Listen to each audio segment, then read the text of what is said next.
பிள்ளைகள் 2016ஆம் ஆண்டு 41வது கேள்விக்கு நாங்கள் போக போகிறோம். இதில் சுக்ரோஸ் ஆனது செறிந்த H2SO4 உடன் பரிகரிக்கப்படும் போது கருப்பு நிறமான திண்மத்தை திணிவை எங்களுக்கு தரும் என்று சொல்லியிருக்கிறார். சுக்ரோஸை பொறுத்த மட்டும் உங்களுக்கு தெரியும், C12H22 தாக்கம் கட்டாயம் தெரிய வேண்டி வரும். O11 தான் எங்களுக்கு சுக்ரோஸ். இவர் தான் எங்களுக்கு சுக்ரோஸ் மூலக்கூறு. இவருக்கு நாம் செறிந்த H2SO போடுவோம். உங்களுக்கு தெரியும், செறிந்த H2SO4 நீங்கள் போடக்குள்ள செறிந்த H2SO4 ஒரு பலவிதமான தொழிற்பட செய்யக்கூடிய அமிலம், உட்சியேற்றும் கருவி, நீரகற்றும் கருவி, நிறைய வேலைகள் அவர் செய்வார். இங்கே என்ன நடக்கும் என்று சொன்னால், செறிந்த H2SO4 எங்களுக்கு நீரகற்றல் செய்யும். C12H22O11 நீங்கள் நீர் மூலக்கூறு பாருங்கள், H2O எத்தனை ரிமூவ் பண்ணலாம், 11 நீர் மூலக்கூறு ரிமூவ் பண்ணலாம், 11 ஆக்சிஜன் இருக்கத்தால். எனவே தான் கார்பன் சொல்லிட் 12 கார்பன் சொல்லிட் எங்களுக்கு மிஞ்ச போகுது. இந்த கார்பன் சொல்லிட் தான் உங்களுக்கு தெரியும் கார்பன் நிறம். கார்பன் ஒரு கருப்பு நிறமான திண்மம். எனவே கார்பனை பொறுத்த மட்டும் எங்களுக்கு கருப்பு நிறமான திண்ம மீதியாக எங்களுக்கு கிடைக்கும். எனவே எங்களுக்கு செறிந்த H2SO போடக்குள்ள எங்களுக்கு கருப்பு நிறமான திண்ம மீதி வரும் என்பது சரியானது. இரண்டாவது, செறிந்த H2SO4 வலிமையான உட்சியேற்றும் கருவி. செறிந்த H2SO பற்றி உங்களுக்கு தெரியும். உதாரணமாக உதாரணமாக உலோகங்கள் படிக்கும். ஏன்னா மெக்னீசியம், அதே மாதிரி நாகம் போன்ற உலோகங்கள் நாங்கள் படிக்கிறோம். இவங்களை Mg2+ ஆக MgSO4 ZnSO4 ஆக உட்சியேற்றம் செய்யக்கூடிய ஆற்றல் இருக்குது. அல்லோகங்கள் கார்பனுக்கு போட்டோம்னால் அவங்களோட தாக்கலை ஞாபகப்படுத்தி பாருங்கள். கார்பனுக்கு போட்டோம்னால் அவரை CO2 ஆக உட்சியேற்றம் செய்வார். எனவே உட்சியேற்றும் கருவியாக செறிந்த H2SO தொழிற்படும். அதுவும் சரியான கூற்று. ஆனால் முதலாவதில் சுக்ரோஸுக்கு நீங்கள் போட்டு கருப்பு நிறமான திண்ம மீதி வார்த்தைக்கு காரணம் செறிந்த H2SO4 உட்சியேற்றியாக தொழிற்படுறது அல்ல, அங்கே நீரகட்டியாக தொழிற்படுறது. நீரகற்றும் கருவியாக செறிந்த H2SO தொழிற்பட்டால் தான் எங்களை கருப்புறமான கார்பன் மீதி வரலாம். சுக்ரோஸில் நீரகற்றல் தான் நடைபெற்றிருக்குது. எனவே நாங்கள் 41வது கேள்விக்கு இரண்டாவது விடைக்கு தான் நாங்கள் போக வேண்டி வரும். இரண்டாவது ஆன்சருக்கு போக வேண்டி வரும். இரண்டாவது கூற்றில் செறிந்த H2SO4 நீரகற்றும் கருவியாகும் என்று தந்திருந்தால் மூலாவது விடைக்கு நாங்கள் போயிருக்கலாம். என்ற முதலாவதில் அந்த விளை வார்த்தை காரணம் நீரகற்றும் கருவியாக தொழிற்படுறது. எனவே நாங்கள் 41வது கேள்விக்கு ரெண்டாவது விடைக்கு போகலும். 42வது கேள்வியில் ஒரு அட்கீன் தந்திருக்கிறாங்க. ஒரு சமச்சீரற்ற அட்கீன், அதாவது இரட்டை பிணைப்பு ரெண்டு பக்க கார்பன்லையும் ஐதரசன் எண்ணிக்கை வேறுபடுது. இப்படியான அட்கீனுக்கு நாங்கள் HX போட்டிருக்கோம். எனவே நான் உதாரணமாக ஒரு ஐதரசன் ஏலைட்டுக்கு உதாரணமாக HBr நான் போட்டிருக்கிறேன். போடக்குள்ளால் உங்களுக்கு தெரியும், இடைநிலை விளைபொருளாக CH3CH2CH2+ உருவாகும் என்றால் அந்த கூற்றை ஏற்றுக்கொள்ளலாம். இலகுவில் உருவாகிறது என்ற வசனம் பயன்படுத்தியிருக்கார். ரெண்டா பெருமளவில் குயிக்காக இலகுவில் உருவாக்கப்படலாம் என்று சொல்லி பிழை. ஏனென்றால் உங்களுக்கு தெரியும், ஒரு தொகுதிக்குள்ளே உருவாக்கப்படக்குள்ள இலகுவில் அதிகமாக உருவாக்கப்படுறது உறுதி கூடிய ஒரு இடைநிலையாக இருக்கும். நான் கீழுக்கு தாக்கம் எழுதியிருக்கிறேன். அட்கீனுக்கு HBr போட்டிருக்கிறேன். இங்கே இடைநிலையாக வரக்கூடிய கார்போ கட்டையன்கள் உங்களுக்கு தெரியும்.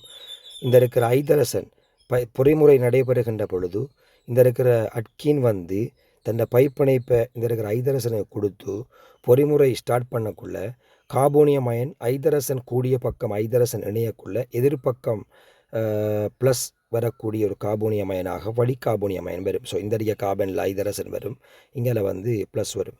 எதிர்பக்கமாக இவரும் உருவாக இயலும். CH3CH2CH2+, அதாவது ஐதரசன் இந்த இரட்டை பிணைப்பு கார்பனில் உங்களோட மார்க்கோனிக்கோயின் விதிப்படி நேரேற்ற கூறு டெல்டா+ உடைய நேரேற்ற கூறான ஐதரசன் இரட்டை பிணைப்பு கார்பனில் ஐதரசன் குறைஞ்ச பக்கமும் இணையலாம். எழுதி காட்டுறீங்க வையில் ஒரு முதல் கார்போனியமைன் வந்திருக்கு. ஆனால் உங்களுக்கு தெரியும், முதலை விட வழி கார்போனியமைன் உறுதி அதிகம், உறுதி கூடிய தொகுதி அதிகமாக உருவாகும். எனவே இங்கே இந்த இருக்கிற வழி கார்போனியமைன் தான் அதிக அளவில் உருவாகும். எனவே முதல் கார்போனியமைன் இலகுவில் உறுதி குறைஞ்ச அறிக்கத்தால் இலகுவில் அதிகம் உருவாக இயலாது. எனவே குறைவாகத்தான் உருவாகும், அது இலகுவில் உருவாகாது. எனவே அந்த வசனம் பிழையானது. இதனால தான் இந்த கீழுக்கு நான் கழிச்சுட்ருக்கேன். இதனால தான் இந்த கீழுக்கு போட்டிருக்கிற விளைவு A பிரதான விளைவாகவும் இந்த B குறைய தோன்ற விளைவாகவும் எங்களுக்கு வரும். ஏன் இவர் பிரதான விளைவு வருவார்? பிரதான விளைவு என்பது அதிகமாக உருவாகிறது. இந்த அடிக்க கார்போனியம் அயனோட கருநாடியான Br- இணைஞ்சு வார இந்த விளைவு தான் எங்களுக்கு பிரதான விளைவு. அதே வேளையில் இந்த அடிக்கிற சேர்வை குறைய இந்த கார்போகட்டைன் எக்ஸ் வந்து குறையரிக்கும், அவரோட இணைஞ்சு வார இந்த அடிக்க சேர்வை அப்போ குறைய உருவாகணும் பி என்ற சேர்வை. எனவே இவர் குறைவாக தோன்ற விளைவு. இதன் அடிப்படையில் எங்களுக்கு முதலாவது கூற்று எங்களுக்கு பிழையாக இருக்கும். நாங்கள் தொடர்ச்சியாக இரண்டாவது கூற்றை கொஞ்சம் பார்த்தோம்னு சொன்னால், இரண்டாவது கூற்றில் எங்களுக்கு தெளிவாக சொல்லியிருக்கிறாங்க. அதில் இருக்கிற வசனங்களை நாங்கள் தந்திருக்கிற மாதிரியே வாசித்து கொள்ளுவோம். அதில் இருக்கிற விடயத்தை. முதலாவது கூற்று எங்களுக்கு பிழையானது. இரண்டாவதில் தெளிவாக சொல்லியிருக்கிறாங்க, நேரேற்ற கார்பன் அணு ஒன்றுடன் இணைக்கப்பட்டுள்ள அட்கைல் கூட்டங்கள். நான் உதாரணமாக ஒரு நேரேற்ற கார்பனை போடுறேன். இந்த ஒரு கார்பன், நேரேற்ற கார்பன், இதனோட இணைக்கப்பட்டுள்ள அட்கைல் கூட்டங்கள் 6 தொகுதி. உதாரணமாக ஒரு மெதைல் தொகுதி நான் இணைக்க போகிறேன். அது இங்கே பக்கம் ஒரு மெதைல் தொகுதி போடுறேன், இங்கே பக்கம் மெதைல் தொகுதி போடுறேன். இணைக்கப்பட்டுள்ள கார்பன் அணுவொன்றுடன் இணைக்கப்பட்டுள்ள அட்கைல் கூட்டங்கள் கார்பன் சிக்மா பிணைப்பு கூடாக, கார்பனுக்கு இடையிலான சிக்மா பிணைப்பு கூடாக நேரேற்றப்பட்ட கார்பனை நோக்கி இலத்திரங்களை விடுவித்து, அட்கைல் கூட்டங்கள் இலத்திரங்களை ஏவுகின்ற, இலத்திரங்களை தள்ளுற தொகுதி. எனவே கார்போகட்டைனில் ப்ளஸ் உள்ள கார்பனை நோக்கி இந்த சிக்மா பிணைப்பு வழியாக இலத்திரங்களை தள்ளும், விடுவித்து கார்போகட்டைன் உறுதி அதிகரிக்க செய்யும். ஏனண்டா வெளியில் இருந்து நேரேற்ற கார்பனுக்கு இந்த அட்கைல் கூட்டங்கள் இலத்திரம் தள்ளுறதால வார இலத்திரன் அளவு அதிகரிக்கிறதால கார்போகட்டைனில் இருக்கிற ப்ளஸ் அளவு குறையும். ப்ளஸ் அளவு குறைஞ்சால்தான் அவரை உறுதி அதிகரிக்கும். எனவே அந்த கூற்று சரி. எனவே நாங்கள் 42க்கு 4வது விடைக்கு போகல.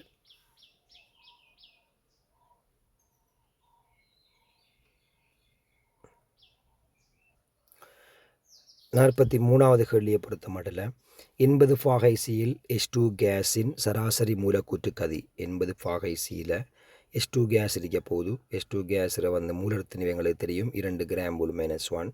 அதே மாதிரி எங்களுக்கு 40 ஃபாகைசியில் காணப்படுகின்ற N2 கேஸ், N2 மூலத்திணிவு எங்களுக்கு தெரியும் 28 கிராம் மூல் -1. மூலக்கூற்று கதியை விட குறைவாக இருக்கும். H2 கேஸுக்கு சராசரி மூலக்கூற்று கதி, சராசரி மூலக்கூற்று கதி என்பது பொதுவாக நாம் கதைக்கிறோம் C-பார் தானே, C-பார். சராசரி கதி நிச்சயமாக உங்களுக்கு சாதாரணமாக தெரியும். ஒரு தொகுதிக்குள்ள வெப்பநிலை அதிகரிக்கப்படுகின்ற பொழுது சராசரி கதி C-பார் அதிகரிக்க வேண்டி வரும். மூலக்கூறுகள் வேகமாக இயங்கும்.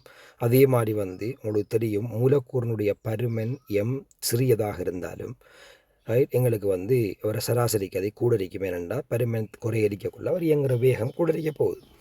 எனவே தான் திணிவும் குறைஞ்ச அதே மாதிரி எங்களோட வெப்பநிலையும் கூடிய H2 கேஸுக்கு தான் சராசரி கதை கூடரிக்க வேண்டி வரும். அதை நாங்கள் மறந்துடப்படாது.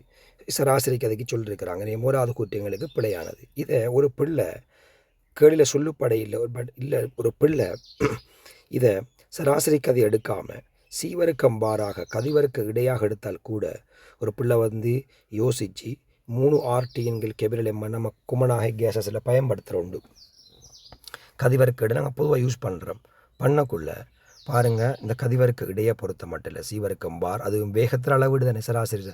ஸோ வந்து வெப்பநிலை எங்களுக்கு அதிகரிக்கப்படக்குள்ள அதே மாதிரி மூலத்திணிவு குறையக்குள்ள கதிவருக்கு இடை கூட வேண்டி வரும். H2 கேஸுக்கு வெப்பநிலை கூடரிக்கி அதே மாதிரி மூலத்திணிவு குறைய இருக்குது. எனவே சீவருக்கம் பார் N2 கேஸோட H2 கூட வரணும். அந்த வசனம் பிழையானது. அதே வேளையில் எங்களுக்கு ரெண்டாவது கூற்றில் சொல்லிருக்க விடயத்தை நம்ம கதைச்சோம்னு சொன்னால், ரெண்டாவது கூற்றில் தெளிவாக சொல்லியிருக்கார், சராசரி மூலக்கூற்று கதியானது வெப்பநிலையின் வர்க்க மூலத்துக்கு நேர்வீத சமன். அதே மாதிரி வந்து மூலத்தினியின் வர்க்க மூலத்துக்கு நேர்மாறுவித சமன். சராசரி கதையல்ல, சராசரி அதாவது மூலக்கதி வர்க்க இடை வர்க்க மூலம் சீவருக்கம் பார் வர்க்க மூலம் 3 RTயின் கீழ் கெபிரலியம். 2 விடயங்கள் இதில் பிள்ளையாக இருக்குது இந்த வசனத்தில். 2 வசனம் பிள்ளை. அப்போ நம்ம 5வது விடைக்கு நாங்கள் போகலும். ஏன் 2வது வசனம் பிள்ளையண்டா, ஒன்று வெப்பநிலையிற வர்க்க மூலத்துக்கு அதாவது வர்க்க மூலம் Tக்கு நேர்வீத சமன், வர்க்க மூலம் எம்மிக்கு நேர்மாறு வீத சமனாக காணப்படுறது சராசரி கதி அல்ல, சராசரி மூலக்கூற்று கதி அல்ல. இங்கே தெளிவாக இருக்குது எங்களுக்கு வினாவில். இந்த மூலக்கதி வர்க்க இடை வர்க்க மூலம் சி வர்க்கம் பார். இன்னொரு பிழை இருக்குது, மூலக்கதி வர்க்க இடையாக இருந்தால் கூட வெப்பநிலை என்று சொல்ல இல்லாது. உங்களுக்கு தனி வெப்பநிலைக்கு நேர்வீத சமன், வெப்பநிலைக்கு நேர்வீத சமன் அல்ல, தனி வெப்பநிலைக்கு நேர்வீத சமன். எனவே அந்த கூற்று எப்படி பிழையானது. எனவே 5வது விடைக்கு நாங்கள் போகலும். 44வது கேள்வி போவோம். ஒரு தியரி வினா. கூட்டத்தில் கீழ்நோக்கி செல்லும் போது நீருடன் கார உலோகங்களின், எனவே முதலாம் கூட்ட மூலகம்தான் கார உலோகம். நம் மூலகங்கள் நாம் எழுதியிருக்கிறோம். உலோகங்கள தாக்குதிறன் அதிகரிக்கும் என்பது எங்களுக்கு சரியான கூற்று. ஏனெண்டா மேலுக்கு இருந்து கீழுக்கு வரக்குள்ள நாம் இலத்திரன்களை விடுவிக்கின்ற ஆற்றல் கூட, அதாவது அணு பருமன் கூடிக்கொண்டு வரத்தால், லித்தியத்தை விட சோடியத்திர பருமன், பொட்டாசியத்திர பருமன் அதிகரித்து கொண்டு வரத்தால் வலுவளவு இலத்திரங்கள் முதலாம் கூட்ட மூலகங்கள் தாக்கமடையக்குள்ள பொதுவாக அவங்களோட இறுதியோட்டில் காணப்படுகின்ற அந்த NS1 என்ற இறுதி இலத்திரனை இழந்து தான் தாக்கமடையும். எனவே அந்த இறுதி இலத்திரனுக்கும் கருவுக்குமான தூரம் கீழுக்கு வர வர அதிகரித்து கொண்டு போகிறதால, அதாவது அணுவாரை அதிகரிக்கத்தால் கருவோடு அந்த இலத்திரனுக்கான கவர்ச்சி குறைஞ்சு கொண்டு வரும். மேலுக்கு இருந்து கீழுக்கு வரக்குள்ள அந்த இலத்திரனை விடுவிக்கின்ற தன்மை அதிகரிக்கும். எனவே தாக்குதிறன் அதிகரித்து கொண்டு வரும். எனவே எங்களுக்கு முதலாவது கூற்று சரி. இரண்டாவது, உலோக அணுக்களின் பருமன் அதிகரிக்கும் போது வலிமையான உலோகப் பிணைப்புகள் உருவாகின்றன. உங்களுக்கு தெரியும் அந்த கூற்று எங்களுக்கு பிழையானது.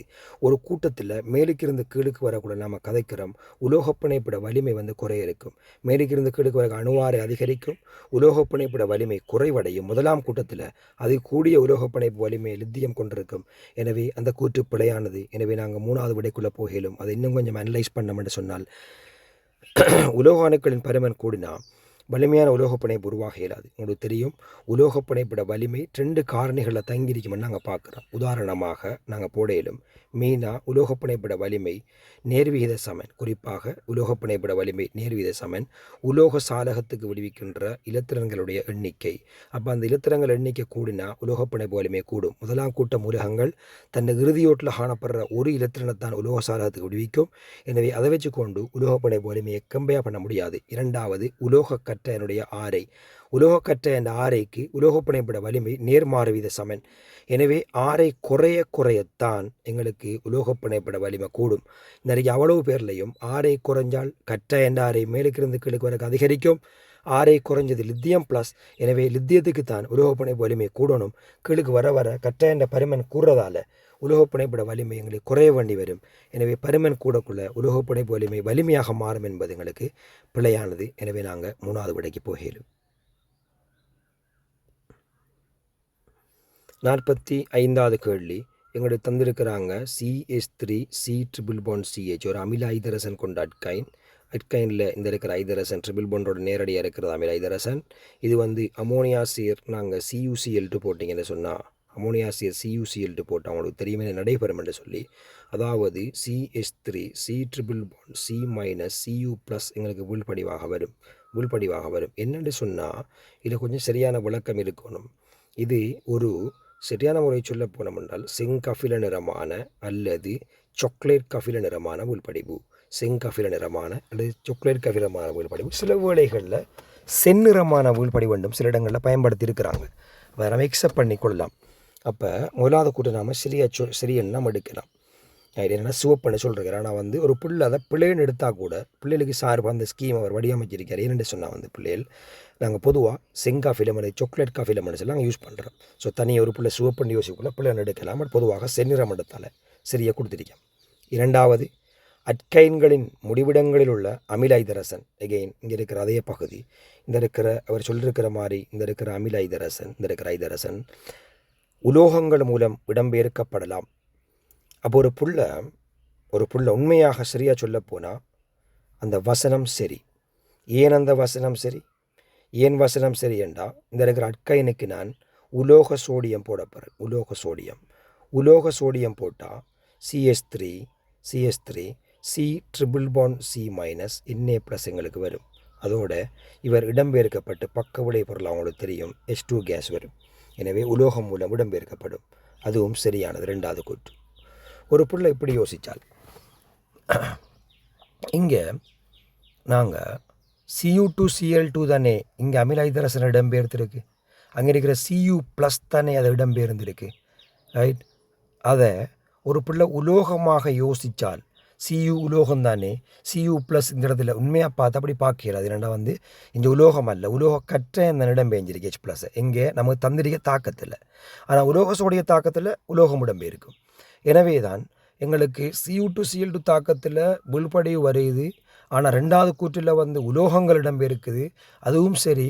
ஆனால் முதலாவது கூற்றில் உலோகம் இடம்பெயர்க்கல என்ற ஒரு புல் எடுத்தால் இதுக்கு ரெண்டாவது விடை நம்ம கொடுக்கணும். உலோக கட்டாயம் தான் இடம்பெயர்க்கிற எடுத்தால். அல்லது ஒரு புல்லை சிஓ உலோகமாக யோசித்தா அதுக்கு சார்பாக ஒரு விடையை அவங்க கொடுத்துருக்குறாங்க. மூலாவது விடை என்னென்னா உலோகம் சியூவா யோசிச்சா சியூ ப்ளஸ் தானே சியூவா யோசிக்கல உண்மை கட்டாயம் தெளிவாக இருக்குது. யோசித்தா மூலாவது விடையை கொடுக்கலாம், அதையும் கொடுத்துருக்குறாங்க. சில பிள்ளைகள் சிவப்புடரமான வீழ்படிவு என்றது வரையலாது, செங்காஃபிலம் அல்லது சாக்லேட் காஃபிலம் வரணும் என்று அவங்க யோசிச்சிருந்தால் அதுக்கும் பிள்ளைகளுக்கு சார்பாக அதை பிள்ளையன் எடுத்து 4வது விடைக்கு போயிருக்கிறாங்க. எனவே எங்களுக்கு எந்த ஒரு பிரச்சனையும் கிடையாது. நாங்கள் 1 அல்லது 2 அல்லது 4க்கு போகலாம். ஆனால் மிக பெஸ்ட்டான ஆன்சராக 4ஐயும் யோசிக்கலாம், 2ஐயும் யோசிக்கலாம். ஸோ 45வதுக்கு அப்படியான விட கம்பினேஷன் வரும். 46க்கு நாங்கள் வரப்போகிறோம். எல்லா சுயமான தாக்கங்களும் புறவெப்பத்துக்குரியன. எனவே எங்களுக்கு பிழையான கூற்று 1 புறவெப்ப சுயமான தாக்கம் அரிக்கணும்டா டெல்டா ஜி எங்களுக்கு மைனஸ் அரிக்கணும். எனவே பிழையான கூற்று ஏனெண்டா டெல்டா ஜி மைனஸ் அரிக்கணும். பாருங்கள், டெல்டா ஜி மைனஸ் அரிக்கிற சந்தர்ப்பங்கள் பொதுவாக 1 டெல்டா ஹெச் வந்து உங்களுக்கு தெரியும் ஒரு மைனஸாக இருந்து புறவெப்ப தாக்கமாக இருந்து உங்களோட தியரியை ஞாபகப்படுத்திக் கொள்ளுங்கள். என்ட்ரோஃபி மாற்றம் ப்ளஸ்ஸாக இருந்தால் அதிகரிக்கும் என்ட்ரோஃபி இருந்தால் உங்களுக்கு தெரியும் இப்படியான தாக்கங்கள் எப்போதும் சுயமாக நடைபெறும். எல்லா வெப்பநிலையிலையும் சுயமாக நடைபெறும். எனவே வந்து அவங்களுக்கு டெல்டா ஜி மைனஸ் அடிக்கும். எனவே புறவெப்ப தாக்கமாக இருக்கக்குள்ள டெல்டா ஜி மைனஸாக வரலாம். ஓகே, அப்போ சுயமான தாக்கம் புறவெப்ப தாக்கமாக இருக்கேலும் எல்லாம் அப்படி இருக்குமான்னு கேட்டால் உங்களுக்கு தெரியும் இன்னொரு ஆப்ஷன் இருக்குது. அதாவது 2 ஆப்ஷன்ஸ் இருக்குது. அதில் டெல்டா ஹெச் மைனஸ் நான் கதைச்சிருக்கிறதால டெல்டா ஹெச் ப்ளஸ் உள்ள ஆப்ஷனுக்கு வாரன். அடுத்த ஆப்ஷனுக்கு டெல்டா ஹெச் வந்து ப்ளஸ்ஸாக இருந்து டெல்டா எஸ்ஸும் உங்களுக்கு ப்ளஸ்ஸாக இருந்தால் இந்த இருக்கிற தாக்கங்கள் உயர் வெப்பநிலையில் டெல்டா ஜி மைனஸ் ஆகிறதுக்கு வாய்ப்பு இருக்கத்தால் சுயமாக நடைபெறும். எனவே அகவெப்ப தாக்கமாக இருந்தாலும் உயர் வெப்பநிலையில் உயர் டீயில் இவங்க சுயமாக நடைபெறுவாங்க. எனவே சுயமாக நடைபெற எல்லாத்துக்கும் புறவெப்பம் இருக்கணும் இல்லை, பிழையானது. இது எப்படி உயர் வெப்பநிலையில் சுயமாக மாறும் என்று பார்த்தோம்னா நான் கீழுக்கு சொல்லியிருக்கிற தாக்கம் உயர் வெப்பநிலை எப்படி சுயமாக மாறக்கூடிய வாய்ப்பு இருக்குண்டா இந்த இருக்க கோவையில் நான் போட போகிறேன், பிரயோகம் செஞ்சு காட்ட போகிறேன். Delta H minus T into delta எஸ்ஸில் இது சமன் டெல்டா ஹெச்சுக்கு முன்னுக்கு ப்ளஸ் இருக்குது செய்ய டி இன்ட்டு டெல்டா எஸ்ஸுக்கு முன்னுக்கு ப்ளஸ் தான் தந்திரிக்கத்தால் பெருக்கமும் எங்களுக்கு என்ன வரும் என்று சொன்னால் டி இன்ட்டு டெல்டா எஸ் தான் வரும். எனவே இதுக்கு முன்னுக்கு ப்ளஸ்ஸும் இன மைனஸும் இருக்கி நீங்கள் வெப்பநிலையை கூட்ட என்ன நடைபெறும் என்று சொன்னால் டீயை கூட்ட உங்களுக்கு தெரியும் உங்களோட தியரி வெப்பநிலையை கூட்டக்குள்ள டெல்டா ஹெச்சோ டெல்டா எஸ்ஸோ மாறாதான் நாம் எடுக்கிறோம். அப்போ டெல்டா ஹெச் மாறாதண்டா ப்ளஸ் அப்படியே தான் இருக்க போகுது. வெப்பநிலை கூடினா நிறைய பெருக்கம் அதிகரிக்க போகுது. பெருக்கம் கூடினா அதுக்கு முன்னுக்கு மைனஸ் இருக்குது. ப்ளஸ் மாறாது, ப்ளஸ் அப்படியே இருக்கும். பட் மைனஸ் வந்து கூட போகுது. எனவே ப்ளஸ்ஸை விட மைனஸ் கூட வரக்குள்ள டெல்டா ஜி மைனஸ் ஆகி தாக்கம் சுயமாக மாறும். அது ஒரு உயர் வெப்பநிலை அரிக்கும். எனவே உயர் வெப்பநிலையில் இருக்கிற அகவெப்ப தாக்கங்களுக்கும் எங்களுக்கு சுயமாக டெல்டா ஜி மைனஸ் அடிக்கும், சுயமாக நடைபெறலாம். எனவே அந்த கூற்று எங்களுக்கு பிழையான கூற்றாக இருக்கும். இதோட சேர்த்து நாங்கள் 2வது கூற்றுக்கு போனோம்னா எகெயின் அந்த கூற்று எங்களுக்கு பிழையானது நிறைய முறையில் நிறுவலாம். 2வது கூற்று எந்த ஒரு தாக்கத்துக்கும் டெல்டா ஜி சமன், எந்த ஒரு தாக்கத்துக்கும் டெல்டா ஜி சமன் டெல்டா ஹெச் சக எங்களுக்கு வந்து டி இன்ட்டு சக டி இன்ட்டு டெல்டா எஸ் தந்திருக்கார். நேரடியாக பிழையான கூற்று அது. எனவே நாங்கள் 5வது விடையை போகலாம். ஏன் அந்த கூற்று பிழை என்று சொன்னால் ஏன் அந்த கூற்று பிழை என்ற 46ல் 2வது கூற்று 5வது விடைக்கு நாங்கள் ஏன் போகலுமெண்டா எந்த ஒரு தாக்கத்துக்கும் அப்படி யூஸ் பண்ண இல்லாது. தாக்கம் ஒன்றுக்கு பொதுவாக நாம் டெல்டா ஜி சமன் delta H minus T into delta S போடுறோம். முதலாவது பிழைக்கு ஒரு புறவெப்ப தாக்கம் வந்தால் டெல்டா ஹெச் வந்து மைனஸ் வரும். அப்போ இந்த அறிக்கையை மைனஸ் வரணும், அந்த சமன்பாடு பிழை. இன்னொன்று அகவெப்ப தாக்கமாக இருந்தால் கூட டெல்டா ஹெச் ப்ளஸ்ஸாக இருந்தால் கூட உங்களுக்கு டெல்டா எஸ் மைனஸ் வந்தால் என்ன நடக்கும்? டெல்டா எஸ் மைனஸ் வந்தால் இங்கே பாருங்கள் டெல்டா ஜி சமன் டெல்டா ஹெச் அப்படியே தான் வரப்போகுது, பிரச்சனை கிடையாது. மைனஸ் இன்ட்டு நிறைய மைனஸ் டி இன்ட்டு டெல்டா எஸ்ஸில் டெல்டா எஸ்ஸுக்கு மைனஸ் வந்து பெருக்கப்பட்டால் டெல்டா ஹெச் வந்து சக டி இன்ட்டு டெல்டா எஸ் வரும். எனவே வந்து டெல்டா எஸ் வந்து மைனஸ் அடிக்கக்குள்ளையும் இந்த சாத்தியப்பாடு இருக்குது. எனவே எந்த ஒரு தாக்கத்துக்கும் நாம் இப்படி எழுத முடியாது. எங்களுக்கு வந்து பிள்ளைகள் அதாவது டியில் டெல்டா ப்ளஸ் வரலாம். அதாவது எங்களுக்கு இப்படி டெல்டா எஸ் வந்து டெல்டா ஹெச் வந்து எங்களுக்கு ப்ளஸ்லையும் டெல்டா ஹெச் வந்து அகவெப்ப தாக்கம் டெல்டா H வந்து ப்ளஸ்லையும் அதே மாதிரி டெல்டா S வந்து எங்களுக்கு ப்ளஸ்லையும் வந்தால் டெல்டா G சமன் அகவெப்ப தாக்கம் டெல்டா H சய T இன்டு டெல்டா எஸ்ஸில் பெருக்கம் என்ன வரப்போகுது எங்களுக்கு மைனஸ் இன்டு ப்ளஸ் மைனஸ் தானே வரப்போகுது. எனவே இன்னும் மைனஸும் வரலாம். இந்த கூட்டு பிழையானது. எனவே தான் 5வது விடைக்கு நாங்கள் போகலும். 47வது கேள்வி ஒரு தியரி ரிலேட்டட்கான கேள்வி. அமோனியா உற்பத்தி செய்வதற்காக வேண்டி N2க்கும் H2க்குமான தாக்கம் ஒரு அகவெப்ப தாக்கம் சொல்லியிருக்கிறார். உங்களுக்கு தெரியும் ஒரு தெளிவான பிழையான கூற்று. அமோனியா ப்ளஸ் H2 கேஸ் உங்களுக்கு தெரியும் நீங்கள் ஏபர் முறையில் பயன்படுத்துகிறீங்க. ஒரு முழும் சமநிலை தாக்கம் மூலமாக ஏபர் முறையில் நீங்கள் வந்து 2 NH3 கேஸை வந்து உருவாக்குறீங்க. மிக தெளிவாக எல்லாருக்கும் தெரியும் இது ஒரு டெல்டா H மைனஸ். பொதுவாக நீங்கள் 450க்கு 500 ஃபாகைசி வெப்பநிலை 250க்கு 300 AT அமுக்கம் Fe2O3 ஊக்கி பொட்டாசியம் ஆக்சைடு தூண்டிகள் நீங்கள் பயன்படுத்தலாம். அகவெப்ப தாக்கம் என்பது பிழையானது. மிக தெளிவாக அது ஒரு புறவெப்ப தாக்கம். அகெயின் HNO3 அதே மாதிரி யூரியா உற்பத்தியில் வந்து அமோனியாவை பயன்படுத்தலாம் என்பது எங்களுக்கு சரியான கூற்று. எனவே நாங்கள் 4வது விடைக்கு போகலாம். அதுவும் ஒரு தியரி. அதில் நீங்கள் பார்த்தீங்கன்னு சொன்னால் தேவை என்றால் HNO3 உற்பத்தியை பொறுத்த மட்டும் ஒஸ்வால்ட் முறை HNO3 உற்பத்தியில் முதலாம் படிமுறை தாக்கமே நீங்கள் எழுதுறது வந்து NH3 சக O2 விளைவில் வந்து NO சக H2O கேஸ் தான் நீங்கள் எழுதுறீங்க. இதுவும் ஒரு புறவெப்ப தாக்கம். ஒரு குறிப்பாக 810 850 ஃபாகைசி வெப்பநிலை பயன்படுத்தலாம். பிளாட்டினம் ஊக்கி பயன்படுத்திலும் அதுக்கு பிறகு உங்களுக்கு தெரியும் NO கேஸை O2 கேஸில் போட்டு ஒரு 150 ஃபாகைசிக்கு குளிர்த்தி NO2 கேஸ் எடுத்த பிறகு ஒரு தாள் அமுக்கம் 5-10 ATMயில் NO2 நீர் உள்ள நிலைமையில் ஓட்டுவோட செலுத்துனீங்கன்னா HNO3 எங்களுக்கு வரும் ஒஸ்வால்ட் முறை. எனவே அமோனியா ஒரு மூலப்பொருள். யூரியா உற்பத்தியிலையும் எங்களுக்கு அமோனியா பயன்படுத்திலும் CO2 கேஸோட நாங்கள் அமோனியா பயன்படுத்தக்குள்ள யூரியா எங்களுக்கு உற்பத்தி செய்யப்படும். யூரியா பசலை இதில் தியரியிலேயும் அது இண்டஸ்ட்ரியில் இருக்கும். எனவே 4வது விடை பொருத்தமானது. தியரி பார்த்துறது. 48வது கேள்வி புரோமோ குளோரோ மெதேனின் ஆடிபிம்பங்கள். அதாவது புரோமோ குளோரோ மெதேன் மெதேன் இருக்குது, புரோமோ இருக்குது, குளோரோ இருக்குது இந்த இடத்துல. அப்போ 2 ஐதரசன் போட வேண்டி வருவீங்க எல்லா பக்கம் மெதேன் என்ற படினால புரோமோ குளோரோ மெதேன் ஆடிபிம்பங்கள் எதிர்வுக்களாகும். இது எதிர்வுக்களை காட்ட இயலாது. எதிர்வா காட்டணும்னு சொன்னால் முதல்ல கைரல் கார்பன் கதை வரணும். எதிர்வு சமபதத்துக்கு கார்பனை சுற்றியுள்ள 4 தொகுதி ஒன்று கொண்டு வேறுபட்டிருக்கணும். எனவே இது நாம் யோசிக்கவே தேவையில்லை. இவர் எதிர்வாக வர முடியாது. சமச்சீரட்ட கார்பன் டிக்க வேண்டி வரும். எனவே எங்களுக்கு ஷுவராக முதலாவது கூற்று பிழையானது.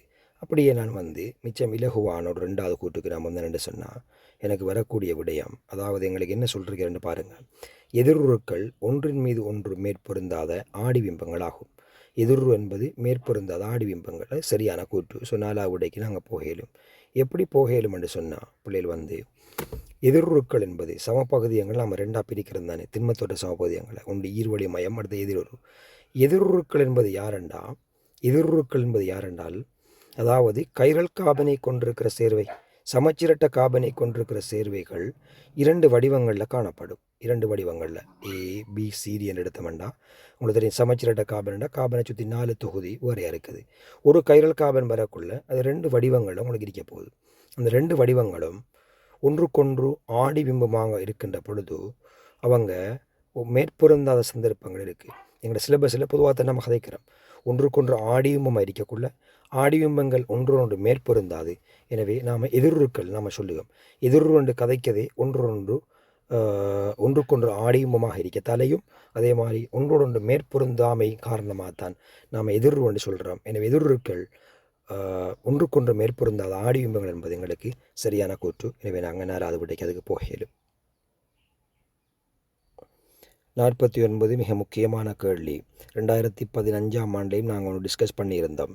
பேரியம் ஒட்சலேட்டு சொலிட்டின் கரைதிறன் நீரிலும் பார்க்க அமில நீரூடகம் ஒன்றில் குறைவாகும். உங்களுக்கு தெரியும் இதே மாதிரி வசனம் நாங்கள் ஏற்கனவே சரியான எடுத்திருந்த மிப்பண்டா நீரூடகத்தில் கூட இருக்குது, அமில ஊடகத்தில் கூட இருக்குது. ஸோ அமில ஊடகத்தில் குறைய வர இயலாது. என்ன ரீசன்டா பேரியம் ஒக்சலேட் உங்களுக்கு தெரியும் இவரை கரைதிறன் பகுதியாக கரைந்து உங்களுக்கு அயன்களை தருவார். RR என்று சொன்னால் பேரியம் 2+ உங்களுக்கு கரைசலையும் பேரியம் 2+ உங்களுக்கு எக்கோ செய்யும். அதே வேளையில் உங்களுக்கு C2O4 2- உங்களுக்கு தருவார். C2O4 2- உங்களுக்கு தருவார். மிச்சம் இலகுவான கதப்பம் இந்த விடயத்தை மிக முக்கியமான கேள்வி. நீரூடகத்தில் இவர் இப்படி இருப்பார். இவருக்கு ஒரு KSP பெருமானம் இருக்கும். KSP என்பது பேரியம் 2+ சரிவு தர எங்களுக்கு C2O4 2- சரிவாக இருக்கும். கட்டாயம் 2000 15ஆம் ஆண்டு 49 விளக்கத்தை நாங்கள் போட்டிருக்கிறோம். அதை பிள்ளைகள் பார்த்து கொள்ள வேண்டி வரும். இதில் பாருங்கள், நீரூடகத்தில் இப்படி இருப்பாங்க. எனவே பேரியம் 2+ஐயும் ஆக்சலேட்டையும் சரி கொண்டிருக்கும். எனவே தான் எங்களுக்கு கேஎஸ்பி பெருமானம் அதில் பெருக்கமாக இருக்கும். மாறா வெப்பநிலையில் கேஎஸ்பி மாற்றமடைய மாட்டாது. மாறா வெப்பநிலையில் கேஎஸ்பி மாற்றமடைய மாட்டாது. எனவே தான் நம்ம என்ன கதைக்க போகிறோம்டா, அமில ஊடகம் போட்டோம்டா என்ன நடைபெறும்னு பார்ப்போம். எகெயின் நாங்கள் அமிலம் என்று சொன்னால் H+ போட போகிறோம். அமிலம் போட்டு முடிய உங்களுக்கு தெரியும் என்ன நடைபெறும்டா, உங்களோட சமநிலையில் விளைவில் காணப்படுகின்ற C2O4 அதை பெற்று அந்த அமிலத்தை பெற்று H+ பெற்று HC2O4 ஆக மாற்றமடையும். அதுக்கு பிறகு HC2O4 தொடர்ச்சியாக நீங்கள் போடுற அமிலத்துள்ள H+ பெற்று கடைசாக H2C2O4 மாற்றமடையும். H2C2O4 மாற்றமடையும். உங்களுக்கு எல்லாருக்கும் தெரியும், இங்கே நம்ம கதைச்சிருக்கின்ற இந்த 2 பேரும் H2C2O4 HC2O4 2 பேரும் எங்களுக்கு யாரண்டா மென் அமிலங்கள். 2 பேரும் மென் அமிலங்கள். ஏனண்டா H2C2O4 H+ விடுவிச்சால் HC2O1- வரும். எனவே ஒரு மென்னமிலம் H+ விடுவிக்கத்தால் HC2O4 வந்து H+ விடுவிக்கத்தால் ஒக்சலேட் அயன் வரும். எனவே இவரும் ஒரு மென்னமிலம் HC2O1-. ஆனால் என்னண்டா இந்த தாக்கம் மீளும் தாக்கமாகத்தான் நடைபெறும். உங்களுக்கு தெரியும், தேவை நம்ம எழுதி காட்டுவோம். திருப்பி ஒரு நம்ம எழுதி காட்டுவோம். இந்த இடத்து தேவை இடத்துல நான் எழுதுகிறேன். அதாவது உங்களுக்கு நான் கிளிக்குள்ள பேஜில் எழுதி காட்டிலும் இந்த இடத்துல, அதாவது உதாரணமாக ஒட்சாலிக் அமிலம் H2C2O4- இவர் H2C2O4 இவர் நீருக்குள்ளே போட்டோம்னா பகுதியாக தான் பிரிஞ்சு H+ கொடுத்துட்டு HC2O4 கொடுப்பார்.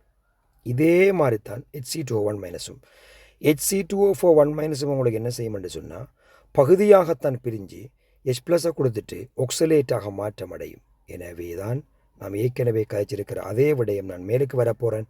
அதாவது மேலுக்குள்ள சமநிலைக்கு போனோம்னு சொன்னால் அமிலம் போட்டு முடிய H+ இந்த ஒக்சலேட் பெற்று பகுதி அயனாக்கம் அடையக்கூடிய HC2O4 அல்லது ஒட்சாலிக் அமிலமாக மாறுறதால சமநிலையில் C2O4 செறிவு குறையும். எனவே மாறா வெப்பநிலை KSP மாறிலி ஒக்சலேட் குறையுமாக இருந்தால் நாங்கள் பேரியம் 2+ அதிகரித்து தான் KSPயை மாறாமல் போனணும். பேரியம் 2+ பேணுறண்டா இந்த சமநிலை முன்னோக்கி நகரணும். எனவே கரைதிறன் அதிகரிக்க வேண்டி வரும். அப்படியாக இருந்தால் அமில ஊடகத்தில் குறைய வர இயலாது. அமில ஊடகத்தில் அதிகமாக வரணும். நீரிலும் பார்க்க அமில ஊடகத்தில் அதிகமாக கரைதிறன் வரணும். இரண்டாவது பிழையான கூற்று என்னென்ன சொன்னால் உங்களுக்கு தெரியும், C2O4 இணை அமிலம் H2C2O4 அல்ல. C2O4 ஒரு H+ ஏற்கப்பட்ட நிலைமை நீங்கள் பார்க்கணும். அதாவது C2O4 ஒரு H+ பெற்றால் HC2O4 தான் மாறுமே தவிர ஒட்சாலிக் அமிலமாக மாறாது. எனவே C2O4 இணை அமிலம் உங்களுக்கு வரணும். HC2O4 இங்கே இருக்கிற சேர்வை HC2O4 இணை அமிலம் தான் H2C2O வர வேண்டி வரும். என்ற ஒரு H+ ஏற்கப்பட்ட நிலைமை தான் நீங்கள் பார்க்க வேண்டி வரும். எனவே அந்த கூற்று பிழையானது. எனவே நாங்கள் 49க்கு 5வது விடைக்கு போகலாம். எந்த ஒரு பிரச்சனையும் கிடையாது. 50வது கேள்வி பார்க்க போகிறோம். சில தாவரங்களின் வேர்க்கணுக்களில் இருக்கும் நொதியங்கள் N2 கேஸை பதிக்கும் ஆற்றலை கொண்டிருக்கும். நிச்சயமாக அது ஒரு நேரடியாக பார்த்தீங்கன்னா பிழையான கூற்று. உங்களுக்கு தெரியும், அவரை தாவர பொதுவாக மெட்ஸ் படிக்கிற பிள்ளைகளுக்கு சில வளர் தியரி பாட்டுகள் கொஞ்சம் ஒரு குழப்பகரமாக இருக்கலாம். உங்களுக்கு தெரியும், நீங்கள் படிச்சிருப்பீங்க இந்த நைதரசன் பதித்தல் 3 விதமாக நடைபெறும். ஒன்று வளிமண்டல பதித்தல், அடுத்தது கைத்தொழில் பதித்தல், அடுத்து உயிரியல் பதித்தல். வளிமண்டல பதித்தல்னா இடிமின்னல் டைமில் நைதரசன் உங்களுக்கு சூழலுக்குள்ளே உள்வாங்கப்படுறது, NOவாக மாறி N2 கேஸாக NOவாக மாறி. கைத்தொழில் பதித்தல்னா எங்களை ஏபர் முறையில் N2 H2O பயன்படுறது அமோனியா உருவாக்குறது. அப்போ அமோனியாவுக்குள்ளே வரும். அடுத்து உயிரியல் பதித்தல் என்பது உங்களுக்கு தெரியும், இந்த அவரை குடும்ப தாவரங்களில் வேர் சிறுகணுக்களில் காணப்படுகின்ற ரைசோபியம் போன்ற பாக்டீரியாக்கள்